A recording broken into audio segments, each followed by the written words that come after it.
Today on Sugar Spun Run, I'll be showing you how to make a sour cream pound cake. Hey Sugar Spun Bakers, Sam here, and today I am so excited to be sharing another carefully tested, well-researched, and perfected recipe. Now, this recipe actually came from my grandmother's archives. I have shared plenty of her recipes here before that I remember her making when I was growing up. This one was mixed in with our recipes, but I actually never remember her making it. I wanted to give it a try, and my whole family was blown away by the results. I did, of course, make a few tweaks, but we stay pretty close to the original. I think you're going to love this one. Super dense, super soft, just all around delicious. So let's go ahead and get started by preheating our oven to 300 degrees Fahrenheit. Now for today's recipe, you are going to need a large mixing bowl, and we're going to start by adding 2 sticks or 1 cup of softened, unsalted butter to the bowl. Now the next thing you're going to need for today's recipe is 3 cups of granulated sugar. Now, I don't like to get sassy over here in these videos, but I already know I'm gonna get some pushback from people. 3 cups of sugar, that's a lot of sugar. Do I have to use that much sugar? The answer is yes. My grandmother knew what she was doing when she saved these recipes. This is a cake, it's a big cake. Cut yourself a small slice. And if you do not want that much sugar, I will make sure to link to my broccoli salad recipe, which uses significantly less. Now you're gonna wanna grab yourself an electric mixer, or you could use your stand mixer. I'm just using my hand mixer today. And we are going to beat together the sugar and the butter until they are well combined. This is gonna take a little bit of work if you're using a hand mixer, but we want the ingredients to be nice and fluffy. Let's take a look. You can see everything's nicely creamed together here. Now the next thing that you're going to need today is 6 large eggs. Now we're going to be separating the eggs, separating the yolks and the whites. This pound cake uses an interesting technique where we'll be whipping the egg whites and folding them in at the end. For now, let's focus on those egg yolks. Now we're gonna go ahead and crack the egg, and I found the easiest way to separate the yolk from the white is just to pass that yolk back and forth from one half of the shell to the other. And you can see I'm letting the egg white fall into this small dish here. All right, now that they're separated, I'm gonna go ahead and toss that yolk in with my butter. And this egg white, we're going to add to a separate bowl. You wanna make sure you're adding it to a large, clean, dry bowl. We're gonna get back to those later. Now, after we've added our egg yolk, we're gonna go ahead and stir this in with our mixer. And we'll repeat this with our remaining eggs.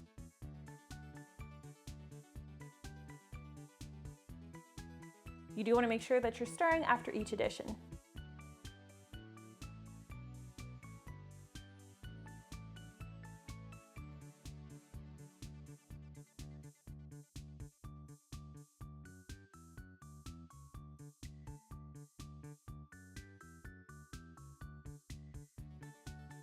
All right, now once we've added all our eggs, we're also going to add 2 teaspoons of vanilla extract, and we'll stir that in as well. We wanna have a nice, thoroughly combined batter.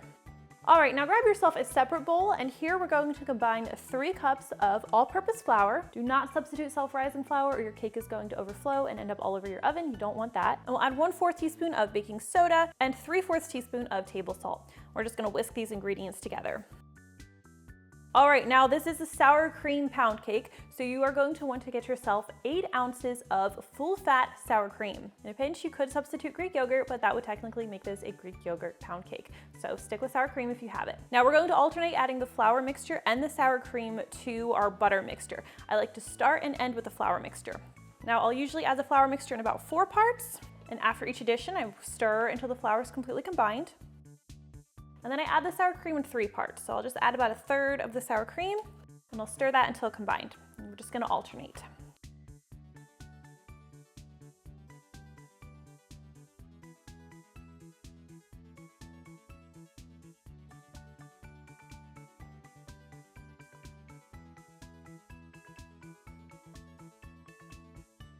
Now once all of your flour mixture and all of your sour cream have been combined, we are going to set this aside, and now we are going to focus on our egg whites from earlier. Now we're gonna whip these egg whites to stiff peaks, so you are going to want to use a mixer for this step. Make sure your beaters are nice and clean. Make sure you also have a large bowl because these are going to increase in volume quite a bit. Now I always start mixing on low speed, and we'll gradually crank that up to high speed, and we're just gonna keep mixing until we have full stiff peaks. And I'll show you what that looks like as soon as we get there. All right, this looks pretty good.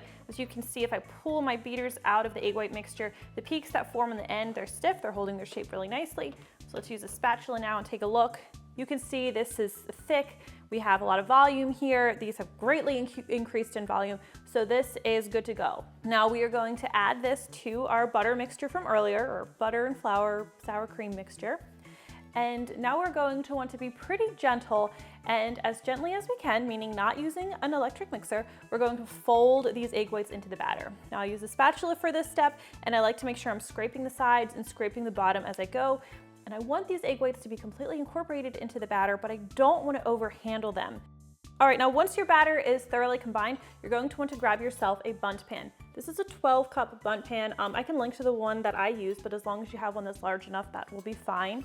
And the most important thing now is you want to make sure that you properly grease and flour this pan.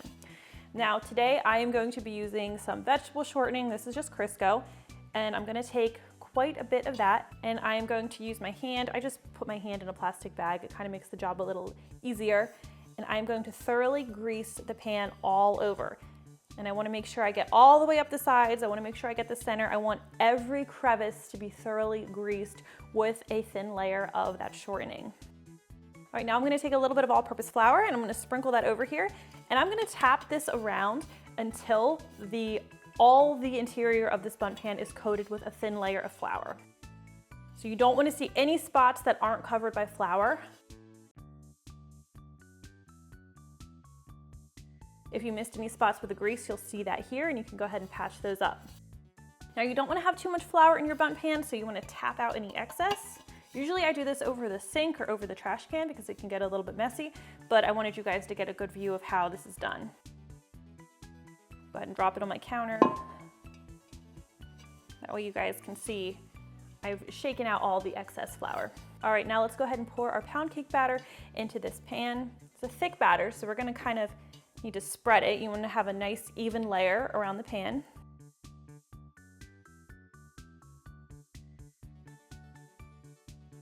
And now we'll take this over to our 300-degree Fahrenheit preheated oven, where this pound cake is going to need to bake for at least 90 minutes. Now, if you have a very dark pan, you may need a little bit less time than that. However, your pound cake may also take a little bit more time, so just keep an eye on it, but always check it at 90 minutes. Now, once your pound cake is finished baking, the top will be all nice and crackly looking, and the color should be a light to medium golden brown. You can test that it's done by lightly touching the center of the pound cake. It should spring back to the touch. You shouldn't be able to see any raw batter in any of the cracks. And I also really recommend using the toothpick test, but since this cake is so deep, the toothpick isn't really going to cut it, so you're going to want to grab yourself a nice wooden skewer.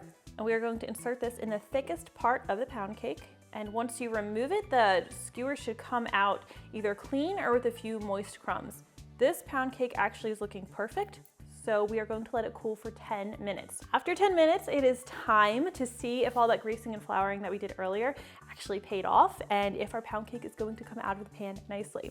Now, even though we did grease everything, I do like to take a butter knife and just gently pry the cake away from the sides and loosen the center if I can, just to try to get everything in our favor, because I'll be honest, I've had a couple pound cakes in my past history that have not come out of the pan, and it's just always such a disappointing experience. This one's looking pretty good, so we're going to go ahead and flip this onto a cooling rack. Remember, your pan's still going to be hot at this point, so be careful. I'm like going to use oven mitts. All right, and now the moment of truth. Let's see if it comes out of the pan. Beautiful. I hope you had as much success as I did today, because I'm honestly pretty happy with how this turned out. All right, now all that's left to do at this point is let the pound cake cool completely, or you can dig in a little early and enjoy it warm, which is what I am going to do. Let's go ahead and cut a slice.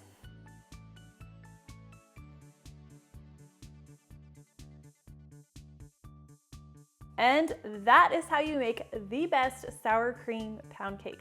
I really hope you guys enjoyed today's recipe, and if you try this one out, please leave me a comment and let me know what you think.